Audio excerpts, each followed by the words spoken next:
A veces hay dolores que no tienen nombre, ¿cierto? Dolores que el cuerpo parece gritar en silencio. Bueno, hoy vamos a meternos de lleno en eso, en los ecos de un trauma que no se habló y cómo este se manifiesta de las formas más inesperadas. Fíjense en esta frase, es del doctor José Luis Marín. Lo que no decimos no se muere, se entierra y aparece después en peores formas. Es una idea fuertísima, ¿no? Y va a ser como nuestro mapa para entender justo eso, cómo las heridas que no sanan, que se quedan enterradas, acaban resurgiendo. Y a veces de la peor manera. Ok, entonces, la primera pieza de este rompecabezas es justamente esa, la emoción enterrada. ¿Cuántas veces hemos escuchado eso de pasa la página o sigue adelante? Parece un buen consejo, pero aquí está el detalle. La verdadera clave para sanar es poder hablarlo, compartir lo que pasó.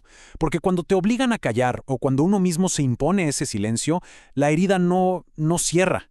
Es como si se quedara ahí, congelada en el tiempo. Y entonces, la gran pregunta es, si ese trauma no se procesa, ¿a dónde se va? ¿Desaparece así nomás? Bueno, pues no. La mente tiene un mecanismo de defensa increíblemente potente. Es como si dijera, esto es demasiado, no puedo con esto. Y lo que hace es desconectar. Crea una especie de vacío, una ruptura, un hueco en la historia de la vida de una persona para protegerla. Y eso puede llegar a ser súper extremo. Miren este testimonio, por ejemplo. Hablamos de que la disociación puede, literalmente, borrar años enteros de la memoria. Imaginen, un vacío total donde deberían estar los recuerdos de la niñez. Pero hay otra forma en la que esto se manifiesta. Digamos que es otro tipo de desconexión. Cuando la mente ya no aguanta y no puede ponerle palabras al dolor, es el cuerpo el que toma la posta. El cuerpo empieza a gritar eso que la mente no puede decir. Esta comparación es brillante. Nos ayuda a entender la diferencia entre un recuerdo que tenemos y un recuerdo que nos tiene. Un trauma integrado es como esa cicatriz de una operación de apendicitis, ¿no? Nos acordamos de lo que pasó, pero ya no duele. Es parte de la historia y punto. Pero un trauma que no se integra, eso es otra cosa.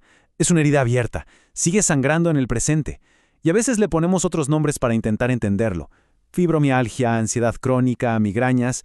Y todo esto nos lleva a una pregunta que es bastante fuerte. ¿Qué tan común es esto? ¿Realmente hay tanto trauma oculto por ahí? Pues los datos son impactantes. Fíjense en esto. En la población general, se reporta que alrededor del 20% ha sufrido abuso sexual infantil. Pero si miramos a pacientes con fibromialgia, esa cifra se dispara, sube hasta un 85%. O sea, la diferencia es abismal, exponencial. Entonces, uno se pregunta, si los números son tan claros, si el trauma es tan prevalente, ¿por qué pasa tan desapercibido? ¿Por qué en tantos entornos clínicos esto simplemente no se ve? Y la respuesta es tan simple que duele. Es profunda. Nadie pregunta. Así de sencillo. El problema no es que el trauma no exista, es que no se busca, no se indaga. Y claro, si no se pregunta, la historia se queda ahí, escondida. Ok, sigamos adelante, porque esto se pone aún más complejo. Las raíces del trauma a veces van mucho más atrás de lo que nos imaginamos. Me encanta esta idea de Boris Cyrulnik. Nuestra historia comienza el día en que nuestros padres se conocieron.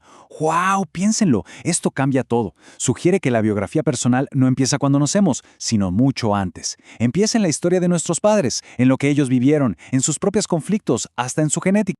Y es que el cerebro humano es un órgano social. Se construye, literalmente, a través de las relaciones que tenemos. Desde el embarazo, el nacimiento, los primeros años, todo eso va moldeando nuestro cerebro. Es un proceso larguísimo que no termina hasta que tenemos unos 25 años. Y todo esto pasa mucho antes de que tengamos recuerdos conscientes, de los que podamos hablar. Y aquí hay un dato clave. Los estudios sobre el apego, sobre ese primer vínculo fundamental, nos dicen que más o menos la mitad de la población crece con un estilo de apego inseguro. ¿Qué significa esto? Pues que, de forma consistente, las necesidades de ese niño o niña no fueron atendidas. Y eso sienta las bases para muchas dificultades más adelante. Bueno, entender de dónde viene todo es el primer paso, claro. Pero el verdadero poder, el camino hacia adelante, está en otra cosa, en darle voz a esa historia silenciada. A ver, pensemos en esto. El cuerpo habla porque no tiene palabras. O peor, porque sí las tuvo, pero nadie quiso escuchar. Es tremendo. Cuando un niño intenta decirme pasa esto, y quien debe cuidarlo le dice cállate o no es para tanto, esa voz se apaga. Y es ahí que el cuerpo toma el relevo. La analogía del Spotify es genial. Los niños se convierten en la playlist de los grandes éxitos no resueltos de la familia. Los síntomas no son una falla, son un mensaje, una historia que puja por salir.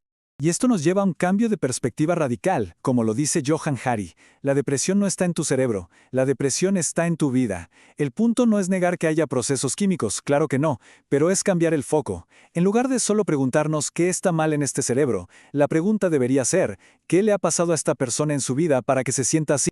Y con esto cerramos, con una última idea que lo resume todo de William Mack. En vez de preguntar qué hay dentro de nuestra cabeza, quizá la pregunta más importante sea, ¿dentro de qué está nuestra cabeza? O sea, ¿cuál es el contexto? ¿Cuáles son las relaciones? ¿Cuál es la historia que nos rodea y nos ha formado? Tal vez ahí estén las respuestas que tanto buscamos.